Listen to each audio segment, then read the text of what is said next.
So The Mandalorian Episode 3, The Sin. The biggest thing about this episode, other than it was really good again, this is the first live-action Star Wars thing ever directed by a woman, and that was Deborah Chow. That is going to happen again next week, although that will not be the first thing. It will be the second thing, directed by Bryce Dallas Howard. I know Kathleen Kennedy said a really stupid thing in a panel, basically, like when she got the action sequences back and found out that that was a woman who directed it. She was like, oh, that's crazy. It looks like a man directed that. And I was like, oh, Kathleen Kennedy, what the fuck? Seriously? Like, talk about the movie. What movie? The Mandalorian movie? Why do people say that? They just said some executive was like, I guess we would do that. I don't fucking know. Maybe a Mandalorian movie? Sure, why not? Make 20 of the Mandalorians. I don't care. That's basically what happened. We should not touch Star Wars. All right, anyway. So, Deborah Chow, who I don't really know that well, but I like this episode a lot because it basically... Obviously, this is Lone Wolf and Cub, and as much as they kind of hinted at possibly he could just get rid of Baby. This is spoilers, by the way. I like the framing they did, basically, of the idea of the part of his control panel that Baby Yoda's playing with, and how they use that as kind of a framework to show what Baby Yoda represented to him and the importance of Baby Yoda, which was kind of just a simple... I love framing devices like that, where it's just like, that's something you think about, where you will say oh, my wife always uses this blanket, or your friend always uses this object, or things like that. I like those kind of framing devices. I think they're actually very smart when they do things like that, and I thought this one did that very well because it really sold that to you. As well as when he goes in to get Baby Yoda back, and again an awesome performance from Werner Herzog, who's he wasn't in the cool action sequence, which I didn't like, but I don't know what he would have done, but I love seeing Werner Herzog. The scene where he goes in to save Baby Yoda was very tense. I was very much like, oh my god, what's gonna happen? But I love where he sets up the thing and then just walks away and comes back, total badass this entire time.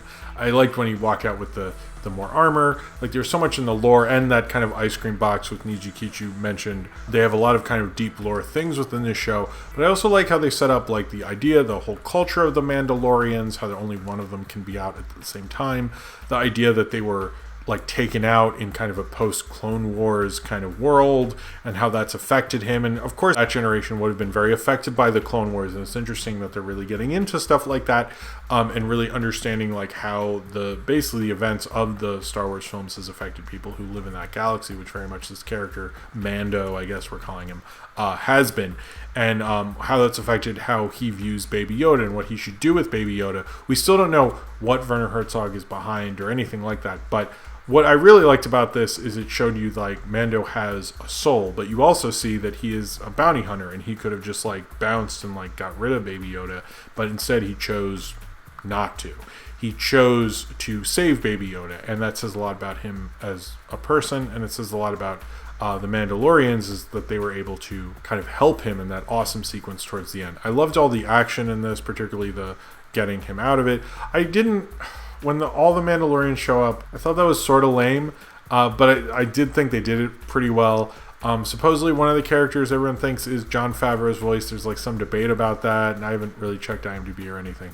But I find this to be another really good episode, and I saw a take online from the guy who does video essays from Screen Crush, which was interesting perspective. Basically, is he realized that it's not different. We've never had a Star Wars TV show. It's Star Wars going back to what it's based on, which is serials, and it's playing like a serial where you just get a piece of the story every week, not like a TV show that is set up format wise. This isn't very formatted, other than there's an opening and an end or something, which I was like, oh shit, yeah, I guess so. But they don't do the crawl most of it. The crawl from Star Wars was actually a thing most serials would do to remind you. They had just a recap before this one, which I don't believe they had in the second one, but I don't remember. Maybe they did. But I really like this show. I like how it's playing off of the Lone Gunman, Lone Samurai thing, and obviously Lone Wolf and Cub, and that's a lot of lones there. What I really like about it is how it's able to introduce a lot of the world in a very natural way. It doesn't feel like it's going deep down into Star Wars lore, into deep nerdery,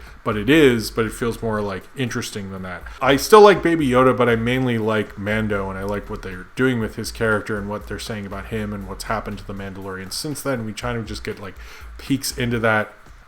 And this was also fun, when he says the thing about the jetpack and everything like that. I think, this being the sin, I'm assuming the sin is he broke guild rule, and that he has sinned in that he has taken back Yoda. But I think in some ways maybe he sinned to those people, but he didn't sin to his own people. To his own people, he represented something, and since apparently most of the Mandalorians are adopted, I think they have a strong history of being both bounty hunters and protectors, is what I'm getting from it.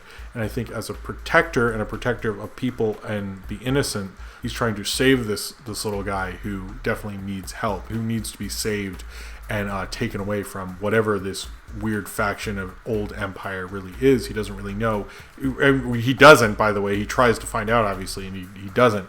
He just knows that it's evil, and he needs to get this kid away from it. I like that about it because it, again, plays into the Old West thing, because in the Old West, like, you wouldn't have that kind of communication, and I like that in this weird space fantasy show, they understand that he doesn't know. He just knows it's evil, and I'm curious to, like, what is the reality of that. It was interesting also, like, the Mandalorians never take off their helmet, which we know in the trailer someone at least reaches to take off their helmet, and what that's going to mean later. But as for now, The Mandalorian continues to be, like, one of my favorite, is currently my favorite show I'm watching right now.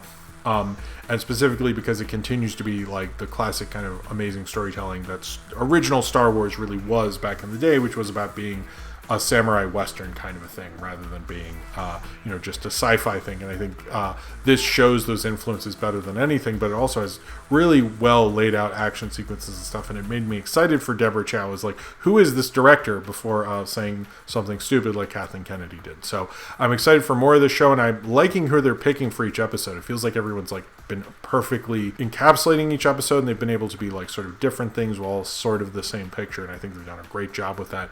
The only directors who are going to come back are the first two, Dave Filoni and the guy who directed Dope, whose last name I'll screw up. But I'd say I continue to love The Mandalorian, and I'm kind of curious what the sin of this episode will represent, because it's going to represent a lot, and will be something that this Mandalorian can't live down in the future. I guess we'll have to wait and see.